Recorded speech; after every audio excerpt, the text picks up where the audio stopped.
How is it possible that the land where Christianity was born, where Jesus walked, preached, and was crucified, is today mostly non-Christian? Jerusalem, Antioch, Alexandria, once vibrant centers of Christian faith. Today, they are relics, places where that faith became a minority. In this video, you'll discover the real story behind that transformation. Conquests, persecutions, alliances, and decisions that forever changed the religious map of the world. Stay until the end, because what happened in the Holy Land still echoes in the conflicts of today. But to understand why the Middle East stopped being Christian, we must first understand how it became Christian in the first place. The story begins in a small province of the Roman Empire called Judea, in a city then considered peripheral, Jerusalem. It was the year 30 of our era, and a Jewish carpenter named Jesus of Nazareth had just been crucified by Roman authorities. His followers, a small group of fishermen, artisans, and women, fervently believed that he had risen from the dead. That small group could never have imagined that their message would one day change the world. The first Christians were not part of an organized church as we know it today. They were Jews who believed Jesus was the Messiah promised in the Hebrew Scriptures. They gathered in private homes, shared their possessions, and tried to live according to the teachings of their master. Jerusalem naturally became the center of this movement, not only because that's where Jesus had died and supposedly risen, but because the apostles lived there, those who had been direct witnesses of his ministry. The holy city of Judaism was also becoming the holy city of Christianity. However, Christianity did not remain confined to Jerusalem. A man named Paul of Tarsus, who had initially persecuted Christians, had a life-changing experience on the road to Damascus and became the great missionary of Christianity. Paul understood something revolutionary. The message of Jesus was not just for the Jews, but for all humanity. His missionary journeys carried Christianity to the major cities of the Roman Empire: Antioch, Ephesus, Corinth, Rome. But interestingly, some of the strongest Christian communities were established precisely in the Middle East. The expansion of Christianity in the Middle East was extraordinarily rapid. By the year 100, there were thriving Christian communities in Syria, Egypt, Mesopotamia, now Iraq, and Anatolia, now Turkey. These communities were not copies of the church in Jerusalem. Each one developed its own traditions, liturgies, and forms of organization. Syrian Christians developed a rich theological tradition in Aramaic, the language Jesus likely spoke. Egyptian Christians, known as Copts, created one of the most influential monastic traditions in the world. Mesopotamian Christians carried the gospel as far as India and China. What made Middle Eastern Christianity so special was its diversity and its ability to adapt to different cultures. Unlike Western Christianity, which developed primarily in Latin under Roman influence, Eastern Christianity flourished in many languages: Greek, Aramaic, Coptic, Armenian, Georgian, Arabic. This linguistic diversity reflected a theological and cultural diversity that would become both a strength and a weakness of Eastern Christianity. These communities developed some of the most sophisticated theological traditions of early Christianity. They produced some of its most venerated saints and created forms of art and architecture that still amaze us today. By the year 313, something extraordinary had happened in the Roman Empire. Emperor Constantine had legalized Christianity through the Edict of Milan, and by the year 380, Emperor Theodosius had made Christianity the official religion of the empire. This transformation completely changed the nature of Christianity in the Middle East. What had begun as a movement of the marginalized had become the religion of imperial power. Constantinople, the new capital of the Eastern Roman Empire, became a rival to Rome not only politically, but also in religious authority. The Byzantine Empire, as the Eastern Roman Empire came to be known, encompassed much of the Christian Middle East. From Constantinople, the Byzantine emperors ruled over Anatolia, Syria, Palestine, and Egypt. These territories were the economic heart of the empire. Egypt produced the grain that fed Constantinople. Syria controlled the trade routes connecting Europe with Asia, and Anatolia provided soldiers for the imperial armies. But more importantly, these territories were the spiritual heart of Eastern Christianity. The Byzantine emperors were not only political rulers, they saw themselves as vicars of God on earth, responsible not only for the physical well-being of their subjects, but also for their spiritual salvation. This fusion of political power and religious authority, known as Caesaropapism, it meant that theological decisions had immediate political implications, and vice versa. When an emperor favored a particular interpretation of Christian doctrine, communities that thought differently could find themselves not only excluded from the official church, but also persecuted by the state. The Byzantine capital, Constantinople, became one of the most magnificent cities of the medieval world. Hagia Sophia, built by Emperor Justinian in the 6th century, was the largest cathedral in the world, a symbol of the power and glory of Byzantine Christianity. The city drew pilgrims, merchants, and scholars from across the known world. Its universities preserved and passed on the knowledge of classical antiquity. Its artists created some of the most beautiful mosaics ever made, and its theologians developed some of the most sophisticated doctrines in Christianity. However, the Byzantine system also had deep weaknesses that would eventually contribute to the decline of Christianity in the Middle East. The fusion of political and religious power meant that theological disputes automatically became political crises. The centralization of power in Constantinople created resentment in the provinces, especially when imperial decisions contradicted local traditions. And the identification of Christianity with Roman imperial power meant that when that power weakened, Christianity would become vulnerable as well.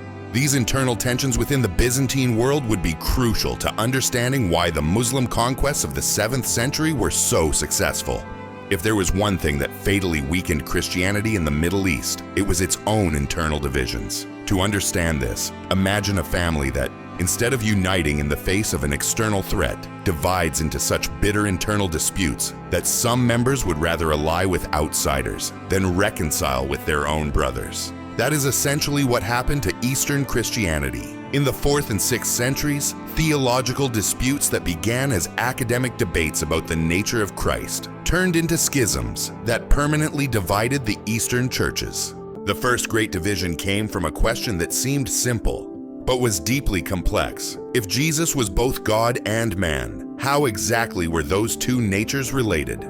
A priest from Alexandria named Arius argued that Jesus, though divine, was subordinate to the Father. This doctrine, known as Arianism, was condemned at the Council of Nicaea in 325, but it did not disappear. In fact, many of the Germanic tribes that would later conquer the Western Roman Empire were Arians, which created further tension between Eastern and Western Christianity. But Arianism was only the beginning. In the 5th century, an even more divisive dispute emerged, centered around the figure of Nestorius, Patriarch of Constantinople. Nestorius taught that Mary was the mother of Christ as man, but not as God, and that the two natures of Christ were separate. This doctrine was condemned at the Council of Ephesus in 431, but Nestorius's followers did not accept the decision. They founded their own church, the Church of the East, which spread across Mesopotamia, Persia, and even reached China. Ironically, many of these Nestorian Christians would later find more tolerance under Muslim rule than under Byzantine authority. The most devastating division of all was caused by the dispute over monophysitism. Monophysites believed that Christ had only one divine nature, not two separate natures, divine and human, as taught by Byzantine orthodoxy.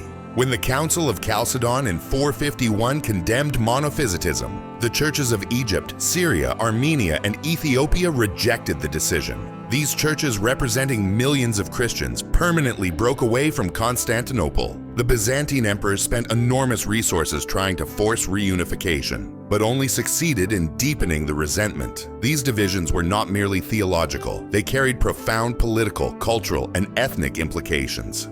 The Coptic Christians of Egypt saw monophysitism as part of their national identity, in contrast to the Greek domination of Constantinople. Syrian Christians linked their theological traditions to their Aramaic heritage. The Armenians saw their Christianity as inseparable from their national identity. So when the Muslim conquest came in the 7th century, many of these dissenting Christian communities saw the Arab Muslims not as foreign invaders, but as liberators from Byzantine rule. This fragmentation of Eastern Christianity was one of the most important factors that facilitated the Islamization of the Middle East. To truly understand what was lost when the Middle East ceased to be Christian, we need to imagine what daily life was like in these lands before the Muslim conquests. It was a vibrant and diverse world, where Christianity had created a unique civilization that combined Greek, Roman, Semitic, and Eastern elements. The Byzantine cities of the Middle East were centers of trade, learning, and pilgrimage, drawing visitors from across the known world. Jerusalem, in the 6th century, was a truly cosmopolitan city. Pilgrims came from as far away as Ireland and India to visit the holy places. The Church of the Holy Sepulchre, built by Constantine in the 4th century, was the center of religious life in the city. But Jerusalem was not only a center of pilgrimage, it was also an important hub of commerce and intellect. Its monastic schools preserved ancient manuscripts, translated texts from Greek into Aramaic and Arabic, and developed new forms of art and architecture. The city had a diverse population, including Christians from different traditions, Jews, and even some pagans. Alexandria in Egypt was perhaps even more impressive. Heir to the great intellectual tradition of the Hellenistic world, Christian Alexandria had produced some of the most influential theologians of early Christianity: Clement, Origen, Athanasius, Cyril. Its famous catechetical school was the Harvard of its time, drawing students from across the Mediterranean world. The desert monasteries of Egypt, founded by St. Anthony in the 3rd century, had birthed the monastic movement that would spread across the entire Christian world. Thousands of monks lived in the desert, creating a unique economy and culture. Antioch in Syria was known as the Queen of the East. It was the 3rd largest city of the Byzantine Empire and a vital center of trade between Europe and Asia. But Antioch also held a special religious significance. It was the place where the followers of Jesus were first called Christians.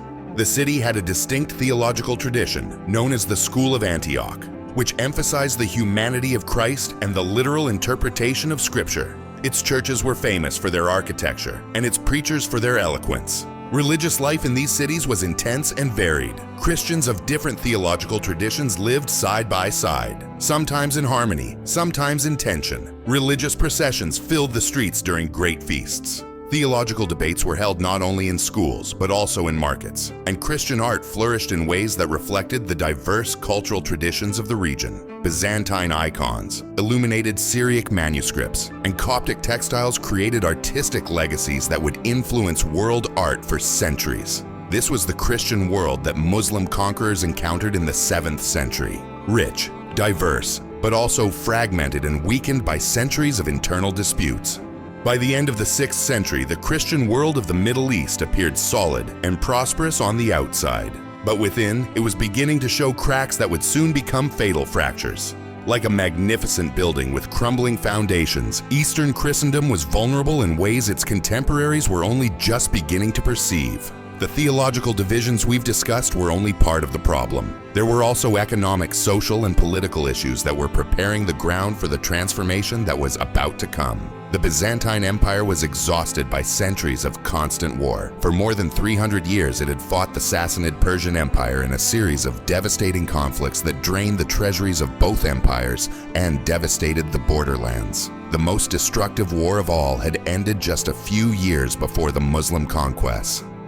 Between 602 and 628, the Byzantines and the Persians had fought what historians call the Final War, a conflict so brutal that it left both empires on the brink of collapse. Jerusalem had been captured by the Persians in 614, and many of its Christian shrines had been destroyed. The constant warfare had devastating effects on the civilian population. The taxes needed to fund the armies had impoverished the urban middle classes and the peasants. Many cities had been abandoned or had seen their population shrink dramatically. Trade, the engine of prosperity in the region, had been repeatedly disrupted. More importantly, the war had created widespread resentment against the imperial government. Many inhabitants of Syria, Palestine, and Egypt no longer saw Constantinople as the center of a protective Christian empire, but rather as a distant capital that imposed crushing taxes and sent brutal soldiers.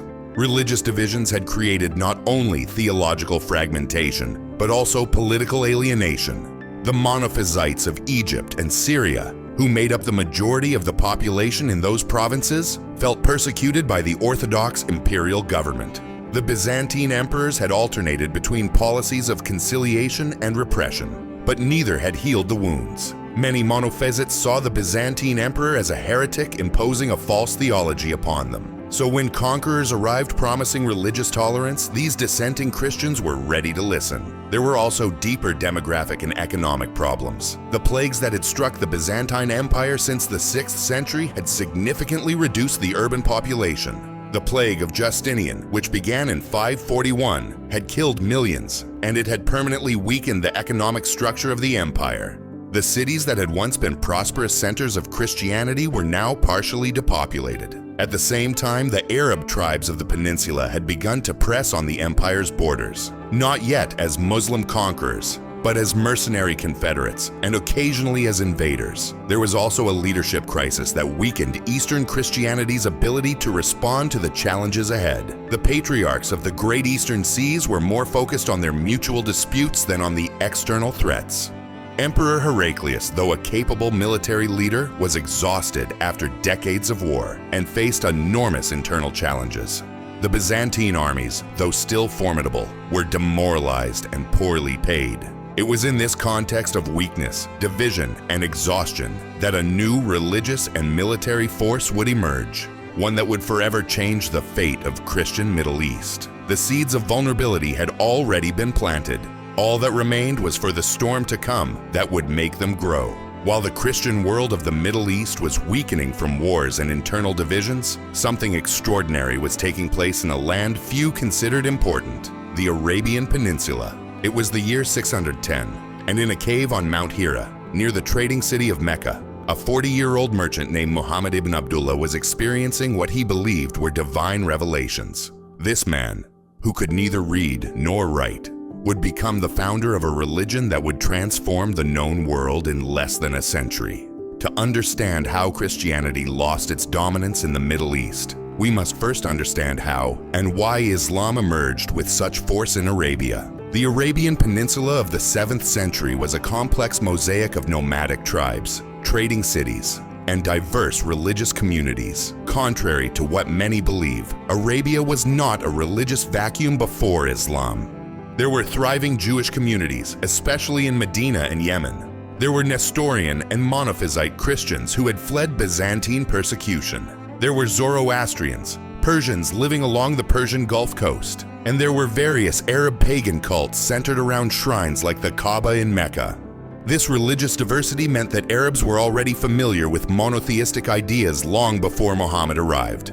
Muhammad was not a traditional religious leader. He was a successful merchant married to a wealthy woman named Khadijah. He was well acquainted with the trade routes that linked Arabia to Syria, Egypt, and Mesopotamia. On these journeys, he had come into contact with Christians and Jews, and had observed both the strengths as well as the weaknesses of these religions of the book. When he began preaching his new faith, his message resonated deeply among the Arabs because it combined familiar elements from Judaism and Christianity with a specifically Arab identity. The Quran was in Arabic, not in Greek or Aramaic. Islamic rituals incorporated pre-Islamic Arab traditions. Islam was universal in its message, but Arab in its expression. Muhammad's message was revolutionary in the Arab context. In a tribal society where loyalty to one's clan was supreme, he preached loyalty to a community of believers, the Ummah, that transcended tribal divisions. In a society where wealthy merchants hoarded riches while the poor suffered, he preached social justice and the redistribution of wealth. In a society fragmented by constant tribal wars, he offered peace under the authority of one God. Most importantly, in a society that felt marginalized by the great empires of the time, he preached that Arabs had a special role in the divine plan.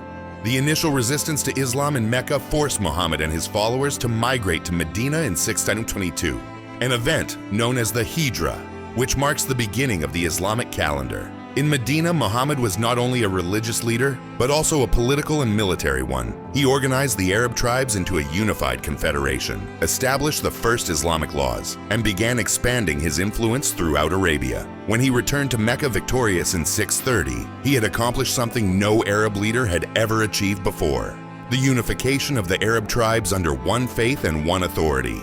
This unification of Arabia would become the foundation for the conquests that would transform the Christian Middle East. When Muhammad died in 632, many expected that the Islamic movement would collapse, like so many other charismatic movements in history. But the exact opposite happened.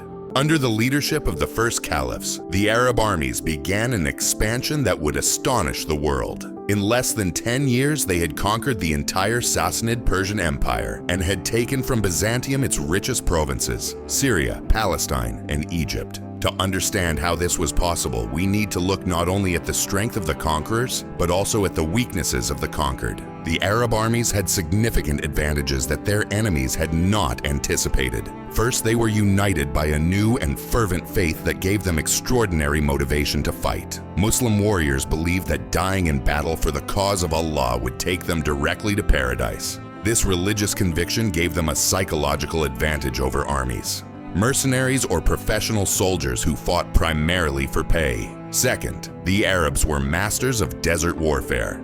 Their camels allowed them to move quickly across terrain that Byzantine and Persian armies found difficult to traverse. They could appear where they were least expected and disappear before the enemy could organize an effective response. But perhaps more important than the Arabs' military advantages were the weaknesses of their enemies. The Byzantine Empire and the Persian Empire were exhausted after decades of mutual warfare. Their armies were demoralized, their treasuries empty, and their populations resentful of the high taxes needed to fund the endless wars. When the Arabs arrived, offering lower taxes and religious tolerance, many local communities saw little reason to resist fiercely. In fact, in some cases, local populations welcomed the Arab conquerors as liberators. The conquest of Syria, which began in 634, perfectly illustrates this dynamic. Arab armies, under the leadership of brilliant commanders like Khalid ibn al-Walid, repeatedly defeated Byzantine forces that were numerically superior. In the decisive Battle of Yarmouk in 636, an Arab army of approximately 25,000 men defeated a Byzantine force of perhaps 40,000.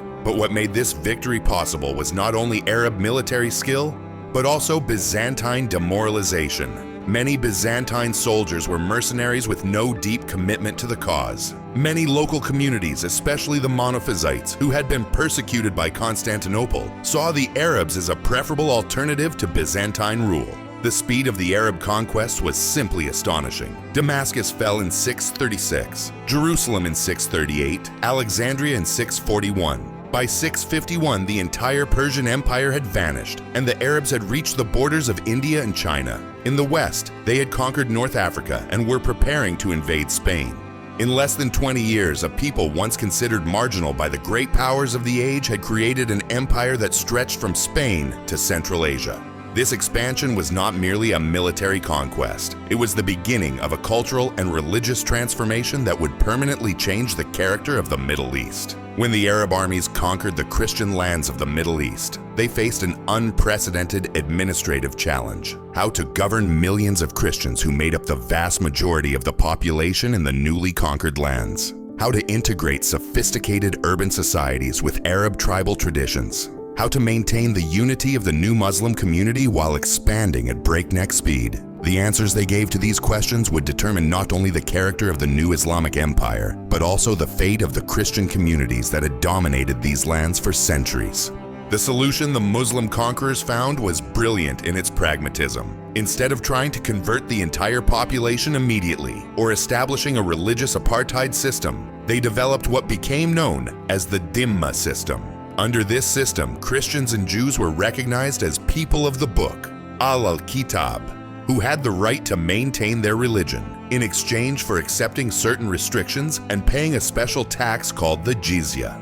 This system was not perfectly egalitarian by modern standards, but it was remarkably tolerant by the standards of the time. Christians could keep their churches, practice their rituals, and follow their own laws in family and religious matters. For many Christian communities, especially those who had been persecuted under Byzantine rule, the new Muslim governance represented a significant improvement in their quality of life.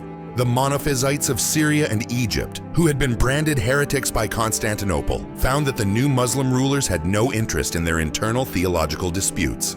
The Nestorians of Mesopotamia, who had faced persecution from both Byzantines and Persians, discovered they could practice their faith freely under Islam. Even Orthodox Christians, though they lost their privileged position, often found that Muslim taxes were lower than Byzantine ones. However, the Dimma system also created incentives to convert to Islam.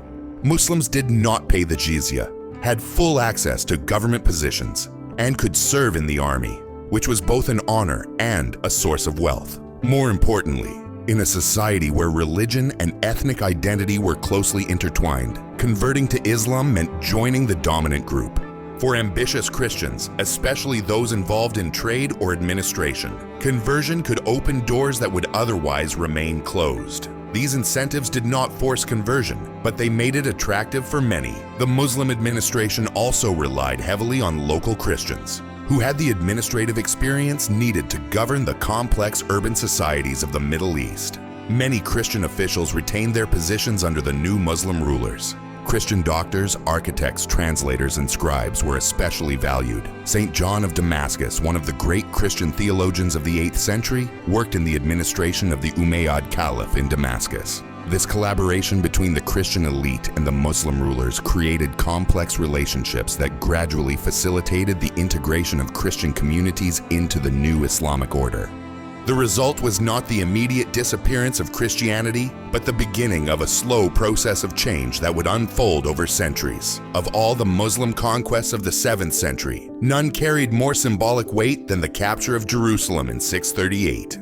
This was not simply the conquest of another city. It was the transfer of Christianity's holiest city into the hands of a new faith. The way this transfer occurred, and the decisions made by both conquerors and the conquered, would establish patterns that lasted for centuries, patterns that still influence Middle Eastern conflicts today. The conquest of Jerusalem was remarkably peaceful compared to many other conquests of the time. After a siege that lasted several months, the Christian patriarch Sophronius agreed to surrender the city on the condition that the Caliph, Umar ibn al-Khattab, come in person to negotiate the terms.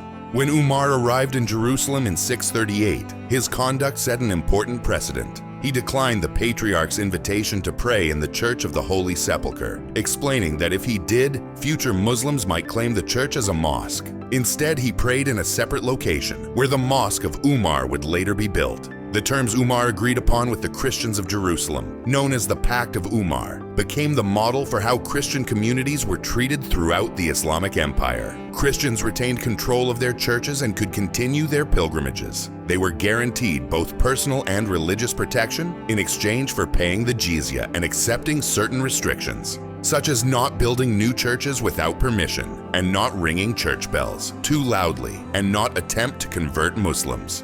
Though these restrictions limited Christian activity, they also provided a legal framework that protected Christian communities from arbitrary persecution. However, the Muslim conquest of Jerusalem also marked the beginning of profound changes in the character of the city. The new rulers immediately began constructing Islamic structures that would compete with Christian sites for attention and veneration. The construction of the Dome of the Rock on the site of the ancient Jewish temple, completed in 691, was especially significant. This magnificent golden structure not only dominated Jerusalem's skyline, it also made a powerful theological statement. The Quranic verses inscribed on its wall specifically rejected the Christian doctrine of the Trinity and proclaimed the superiority of Islam.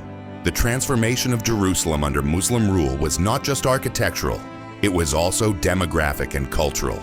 Though Christians maintained a significant presence in the city for centuries, they gradually became a minority. Arab Muslim families settled in the city, especially those connected to the administration of the new empire. Arabic began to compete with Greek and Aramaic as the language of administration and commerce. Islamic schools began to rival Christian schools in educating the local elite. Though these changes were gradual, they established a new dynamic that would eventually completely transform the character of the Holy City. Christian Jerusalem did not vanish overnight, but after 638, it would never be the same again. To understand how Christian Middle East gradually became Muslim, we must look beyond great battles and political decisions and instead turn to the small acts of daily life that accumulated over generations, transformed entire societies. Imagine a drop of ink falling into a glass of clear water. At first, it is barely visible, but slowly it spreads until the entire water changes color. That is how Islam spread through the Christian communities of the Middle East. Not through massive forced conversions, but through thousands of individual decisions, motivated by love, ambition, survival, and the search for belonging. Marriage was one of the most powerful mechanisms of this gradual change. In traditional Middle Eastern societies, marriage was not just a union between two individuals, but an alliance between families, one that could determine the economic and social future of entire generations. When the Arab conquerors settled in the cities of the Middle East, many of them married local Christian women. According to Islamic law, these women could maintain their Christian faith, but their children would be raised as Muslims. This meant that with each generation, a portion of the Christian population was automatically converted to Islam through these mixed marriages. But mixed marriages were not a one-way street. Many Christian men also found it advantageous to marry into Muslim families, especially those connected to the new ruling elite. To do so, they needed to convert to Islam, as Islamic law did not permit Muslim women to marry non-Muslim men. These strategic marriages not only changed the religion of specific individuals, but also created family networks that linked Christian and Muslim communities. Over time, these connections facilitated the movement of people, ideas, and resources between the two groups, making religious boundaries increasingly permeable. Commerce provided another powerful channel for integration and eventual conversion. The marketplaces of the medieval Middle East were cosmopolitan spaces where Christians, Muslims, and Jews interacted daily. To succeed in this environment, merchants needed to build trust that often transcended religious differences. Christian merchants who specialized in trade routes controlled by Muslims found that converting to Islam opened doors that would otherwise remain closed. It gave them access to wider trade networks, allowed them to enter business partnerships with Muslims, and provided the legal and social protections that came with belonging to the dominant community. Daily urban life also created countless opportunities for mutual interaction and influence. In cities like Damascus, Baghdad, and Cairo, Christians and Muslims lived in the same neighborhoods, worked in the same trades, and participated in the same economic activities. Christian and Muslim children played together in the streets. Artisans of different faiths collaborated on common projects, and families of differing religions often helped one another in times of crisis. This everyday coexistence did not erase religious differences, but it did create a shared cultural ground, making conversion feel less traumatic and more natural. A Christian converting to Islam in this context was not completely abandoning their social world. They were simply moving from one familiar circle to another within the same urban community. In pre-modern societies, religion was not just a matter of personal belief. It was also a marker of social identity that shaped a person's life opportunities. Under Muslim rule, while Christians could retain their faith and property, they still faced certain limitations that made conversion to Islam an attractive strategy for those seeking social advancement. Understanding these dynamics of power is crucial to grasping why so many Christians chose to convert to Islam during the early centuries of Muslim rule, not out of direct coercion, but as a rational calculation of their interests. The administration of the vast Islamic empire required an enormous bureaucracy of officials, scribes, translators, and technical experts. Initially, Arab conquerors relied heavily on local Christian administrators, who had the experience necessary to keep the complex governments of Syria, Egypt, and Mesopotamia running. However, over time, the highest and most lucrative positions began to be reserved for Muslims. This created a powerful incentive for ambitious Christians to convert to Islam. A competent Christian scribe could expect a respectable career, but one with limits. The same man, if converted to Islam, could aspire to positions of great authority and wealth.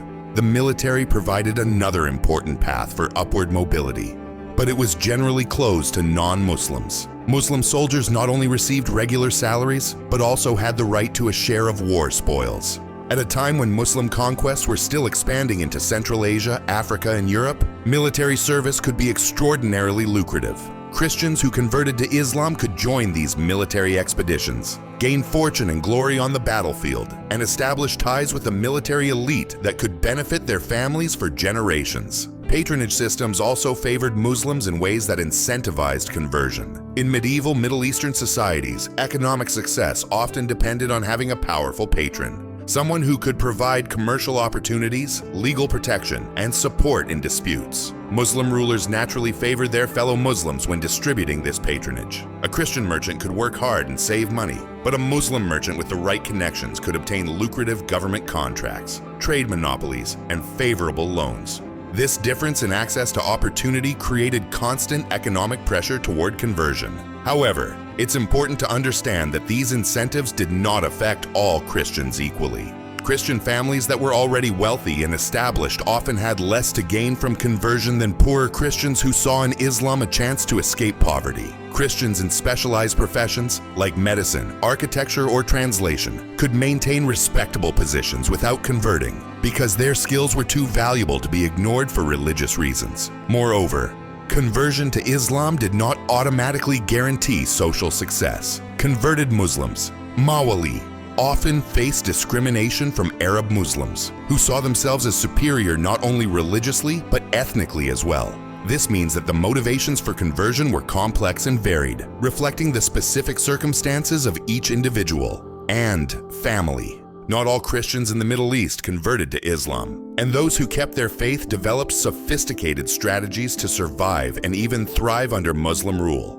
The story of these enduring Christian communities is just as important as the story of conversions, because it shows us that the Islamization of the Middle East was not an inevitable or irresistible process. It was instead the result of individual and collective choices made under specific circumstances. The Christian communities that survived did so because they developed effective mechanisms for cultural resistance, strategic adaptation, and identity preservation. One of the most effective strategies was the creation of geographic enclaves where Christians could maintain local demographic majorities. In the mountains of Lebanon, Maronite Christians settled in regions that were difficult to conquer and fully control. In Egypt, certain regions along the Upper Nile retained dense Christian populations that could better resist pressure to convert. In northern Mesopotamia, Assyrian communities concentrated in towns and villages where they could preserve their churches, schools, and cultural traditions. These enclaves functioned as cultural refuges, places where Christian identity could be passed down from generation to generation without the constant pressure of a dominant Muslim environment. Education was another crucial tool for Christian survival. Christian communities established and maintained schools where they taught not only religious doctrine, but also languages, especially Greek, Aramaic, and Coptic, as well as literature, philosophy, and the sciences. These schools served multiple purposes. They preserved Christian cultural knowledge, equipped young Christians with the skills needed to compete in the broader economy, and created a Christian intellectual class capable of articulating and defending Christian identity in response to the intellectual challenges of Islam. Monasteries played an especially important role in this educational effort, serving as centers of learning and repositories of manuscripts and traditions. Christian communities also developed sophisticated internal forms of organization that allowed them to function effectively within the Dimma system. Each major Christian community, Copts, Syrians, Armenians, and others, developed leadership structures capable of negotiating with Muslim authorities, mediating internal disputes, and providing social services to their members. Patriarchs and bishops were not only spiritual leaders, they were also political representatives who had to carefully navigate relationships with Muslim power. These leadership structures enabled Christian communities to maintain considerable autonomy in internal affairs, while fulfilling their obligations to the Muslim state. Cultural adaptation was also crucial for Christian survival. Middle Eastern Christian communities adopted many elements of the dominant Muslim culture without abandoning their fundamental religious identity. They adopted Arabic as their language of daily communication, incorporated Islamic architectural styles into their churches, and developed art forms that reflected both Christian and Islamic influences. This cultural adaptation allowed them to participate fully in the social and economic life of their societies while preserving their religious distinctiveness.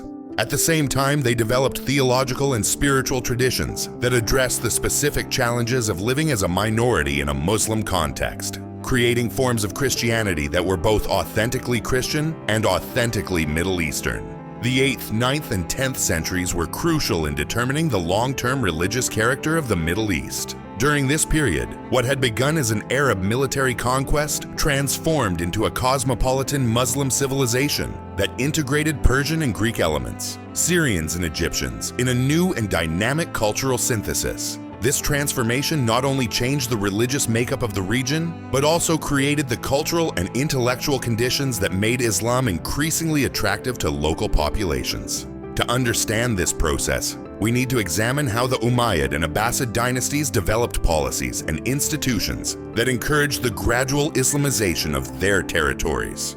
The Umayyad dynasty, which ruled from Damascus between 661 and 750, established the first truly imperial Muslim state. Unlike the early caliphs, who were primarily religious and military leaders, the Umayyad caliphs developed a sophisticated bureaucracy, a complex tax system, and a court culture that rivaled Byzantium and Persia. Crucially, the Umayyads began actively promoting the use of Arabic as the language of administration, replacing Greek in Syria and Palestine, and Persian in Mesopotamia. This administrative Arabization did not force people to convert to Islam, but it did create practical advantages for those who spoke Arabic and were familiar with Islamic culture. The Umayyads also launched the first major Islamic construction projects that physically transformed the urban landscape of the Middle East. The Great Mosque of Damascus, built between 706 and 715, was not only a place of worship, it was a declaration of power that dominated the city's skyline. These mosques, with their tall minarets and calls to prayer 5 times a day, made the presence of Islam constantly visible and audible to all inhabitants of the city, Christians and Muslims alike. At the same time, the Umayyad caliphs employed Christian artists and architects to decorate these mosques, creating a hybrid artistic style that reflected the multicultural nature of the new empire. The Abbasid Revolution of 750, which overthrew the Umayyads and established a new capital in Baghdad, marked a new phase in the Islamization of the Middle East. The Abbasids, heavily influenced by Persian traditions of governance, created an even more centralized and bureaucratic state. Baghdad became one of the largest cities in the world, a center of international trade and scholarship that drew students, merchants, and artists from as far away as Spain and Central Asia. This cosmopolitan nature of Islamic culture made it even more attractive to local elites, who saw in conversion to Islam not just practical advantages, but also the opportunity to participate in a dynamic global civilization. The Abbasid period also saw the flourishing of Islamic intellectual life, which would have profound implications for Christian communities. The Abbasid caliphs sponsored the massive translation of Greek, Persian, and Indian texts into Arabic, creating an intellectual synthesis that combined Greek philosophy, Persian science, Indian mathematics, and Islamic theology. This translation movement employed many Christians, especially Nestorian Syrians, who were experts in Greek and Aramaic. However, it also had the unintended effect of making Arabic the primary language of high culture in the Middle East. For Christian intellectuals who wanted to participate in the most advanced philosophical and scientific debates of their time, mastering Arabic and becoming familiar with Islamic culture became increasingly necessary. Many of these intellectuals eventually converted to Islam, bringing with them their knowledge and family connections. Determining exactly when the populations of the Middle East became majority Muslim is one of the most fascinating challenges of medieval history. We do not have precise censuses from that period, but historians have used a variety of evidence, tax records, name lists, traveler accounts, and religious documents to estimate when this demographic transformation occurred. What emerges from this evidence is a complex picture of gradual change that varied significantly from region to region, but that reached a tipping point in most areas between the 10th and 12th centuries. In Syria and Palestine, the evidence suggests that the population became majority Muslim relatively early, possibly as early as the 9th or 10th century. These regions had been the heart of the Umayyad Caliphate and experienced intensive Arabization and Islamization during the first centuries of Muslim rule. The immigration of Arab tribes, the establishment of Damascus as the imperial capital, and the construction of numerous mosques and madrasas had created an environment where Islam dominated public life. At the same time, many of the local Christian communities, especially the Monophysites, who had been persecuted by Byzantium, found it advantageous to integrate into the new Muslim society. Egypt presents a different but equally instructive case. Although the Arabs conquered Egypt in 641, the Coptic Christian population was so dense and so well organized that it resisted Islamization for much longer. Historians estimate that Egypt did not become majority Muslim until the 12th or even the 13th century. However, when this change occurred, it happened relatively quickly. Factors such as the Crusades, which created tensions between Christians and Muslims, occasional persecutions during particularly intolerant reigns, and economic incentives for conversion, accelerated the process during the 11th and 12th centuries. The destruction of churches and social pressure during certain periods made it more difficult and costly to maintain the Christian faith. Mesopotamia, modern-day Iraq, experienced a pattern similar to Syria, but with some important variations. The region had an extraordinary religious diversity before the Muslim conquest, including Nestorian Christians, Zoroastrians, Persians, Jews, and various Gnostic sects. This pre-existing religious diversity may have made it easier to accept Islam as just one more religion in the local religious mosaic. Baghdad, founded in 762 as the new Abbasid capital, became a magnet, attracting Muslims from across the empire and rapidly changing the demographic makeup of the region. By the 10th century, Mesopotamia was probably majority Muslim. Anatolia presents the most complex case of all. Although the Arabs had conducted regular raids into Anatolia since the 7th century, they did not establish lasting control over most of the region until the Seljuk Turkish conquests of the 11th century. Even then, the Islamization of Anatolia was a gradual process that unfolded over several centuries.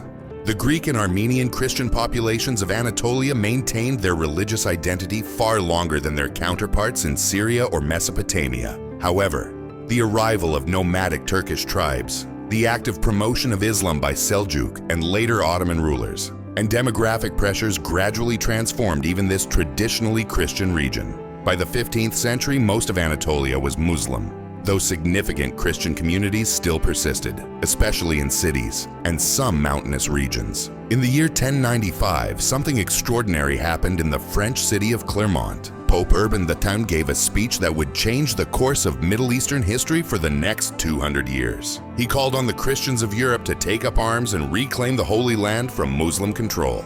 This call, known as the First Crusade, marked the beginning of a series of religious wars that would have deep and lasting consequences for the Christian communities of the Middle East. Paradoxically, these wars, meant to save Eastern Christianity, often worsened the situation for local Christians and accelerated their demographic decline. To understand why the Crusades had this contradictory effect, we need to examine the complex motivations behind these movements. From the European perspective, the Crusades were a response to the Seljuk Turkish conquests, which had captured much of Byzantine Anatolia and threatened Constantinople itself. Emperor Alexios I of Byzantium had requested Western aid, hoping to receive professional mercenaries to help him recover lost territory. Instead, he received massive waves of European crusaders who had their own religious, political, and economic agendas. These crusaders did not come simply to assist Byzantium. They came to establish their own Christian states in the Holy Land. When the Crusaders captured Jerusalem in 1099, the massacre that followed horrified even medieval observers. Muslims and Jews were killed indiscriminately, but the local Christians also suffered. European Crusaders, accustomed to Latin Christianity, viewed Eastern Christians with suspicion. Their liturgies in Greek, Aramaic, or Arabic, their different theological traditions, and their centuries of coexistence with Muslims made them appear alien. Many Crusaders saw these Eastern Christians as collaborators with Muslims, or even as heretics. This mutual distrust between Western and Eastern Christians would become a recurring theme throughout the Crusades.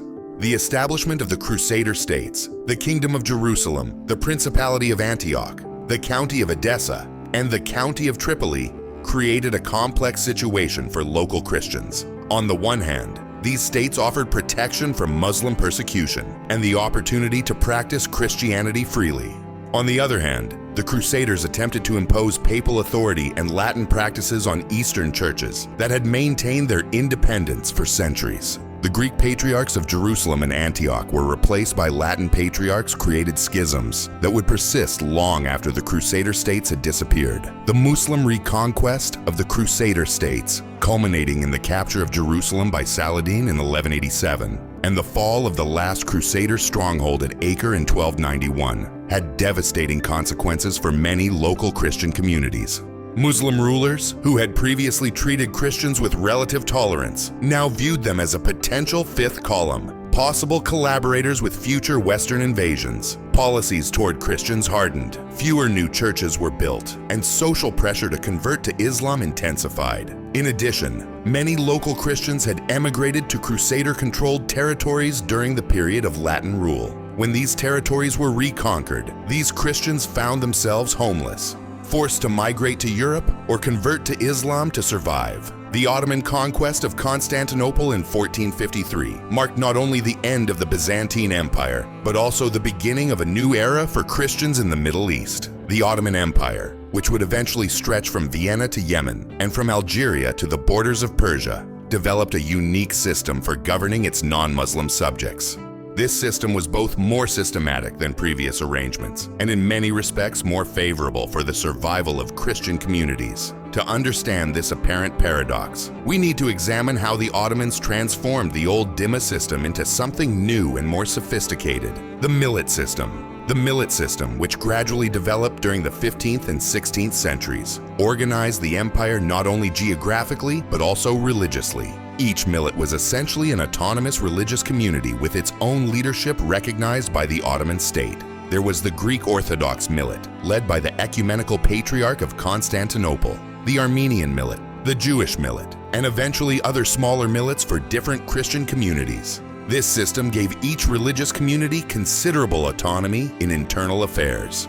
They could apply their own religious laws, maintain their own schools, collect community taxes, and resolve internal disputes without interference from the Ottoman state. Paradoxically, the Ottoman conquest initially strengthened some Eastern Christian churches. The Ecumenical Patriarchate of Constantinople, for example, was granted authority not only over the Orthodox Christians of Constantinople, but over all Orthodox Christians in the empire, including communities in the Balkans, Anatolia, and parts of the Middle East that had previously been under different church jurisdictions. The ecumenical patriarchs became powerful political figures, responsible not only for the spiritual welfare of their communities, but also for managing relations with the Ottoman state. They had direct access to the Sultan and could influence policies that affected millions of Christians. However, the millet system also created new vulnerabilities for Christian communities.